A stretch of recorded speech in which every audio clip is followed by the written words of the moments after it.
कल 3 प्रश्न थे, भारत के अलग अलग हिस्सों से वो प्रश्न आए। 3 माताओं ने वो प्रश्न पूछे।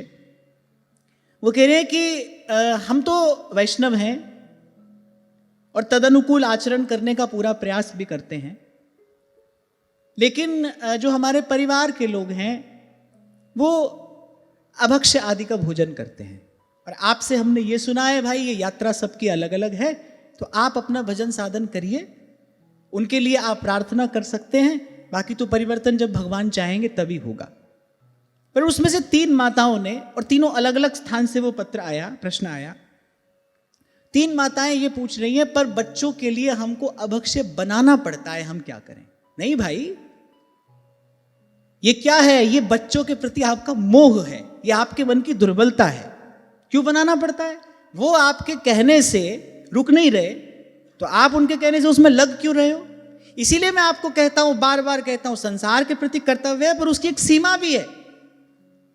तभी आपको कहता हूं कितने प्रश्न पूछोगे, किस किस से पूछोगे? सत्संग करो, अपना विवेक जगाओ, अपना आत्मबल बढ़ाओ, अपनी संकल्प शक्ति दृढ़ करो कि जहां व्यवहार में आपको ना कहना पड़े आप कह सको। तो फिर वो बच्चे थोड़ी है, तो तुम्हारे बाप हैं, वो तुमको धकेल रहे हैं यहां पर। अरे तुम इतना नहीं कर सकते कि उनको सन्मार्ग पर ला सको, फिर कम से कम इतना तो करो कि स्वयं को तो उस कुमार्ग पर जाने से बचाओ। तो ये क्या है? आप ये मत कहिए हमको बनाना पड़ता है, ये आपके मन की दुर्बलता है। आपके बच्चों के प्रति आपका मोह होगा, आपकी आसक्ति होगी, हाय मेरे बच्चे भूखे ना रह जाएं, तब पढ़ते हो तुम इस कर्म में। अरे करेंगे अपनी व्यवस्था, सीधे सच्चे मार्ग पर नहीं चल सकते। और फिर तीनों माताएं ये पूछ रही हैं बच्चों के लिए बनाना पड़ता है, तो भाई इतने बच्चे समझदार होंगे ना, इतनी अवस्था तो उनकी होगी, अपनी व्यवस्था वो खुद कर सकते होंगे, फिर इसमें मत पड़िए, इसका हिस्सा आप मत बनिए। आपने कहा वैष्णव हैं, आप उनको रोक नहीं सकते, पर आप उनके साथ मत चाहिए।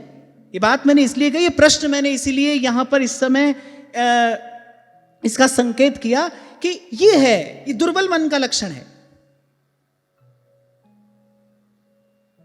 इसलिए आपसे कहता आया हूं, कहां तक पूछते रहोगे भाई, क्या क्या बात पूछोगे? वो जो अंतर्यामी बैठा है ना, उसका स्वर सुनने का प्रयास करो, वो सबको सन्मार्ग दिखाता है। पापी से पापी की भी अंतर आत्मा गलत करने पर उसको रोकती अवश्य है, वो भले सुन पाए ना सुन पाए, क्योंकि वो जो अंतर्यामी बैठा है ना, वो तो सन्मार्ग दिखाता ही है, इसीलिए उसका प्रकाश है वहां पर।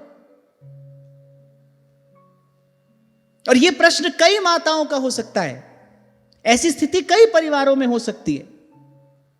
तुम्हारे कहने से तुम्हारे बच्चे सीधे सच्चे मार्ग पर नहीं आते, तो फिर तुमको भी उनके कहने से उस मार्ग पर जाने की कोई आवश्यकता नहीं है। बच्चों को पाल पोस कर बड़ा कर दिया। अगर बच्चे अपनी रुचि का निर्णय स्वयं कर सकते हैं, वो अपने भोजन का निर्णय स्वयं कर रहे हैं कि हमको ये खाना ये नहीं खाना, तो फिर भाई आपने अपना कर्तव्य पालन कर दिया। अब उनके साथ और घिसटने की आवश्यकता नहीं है, और इस मार्ग पर जाने की तो बिल्कुल भी आवश्यकता नहीं है।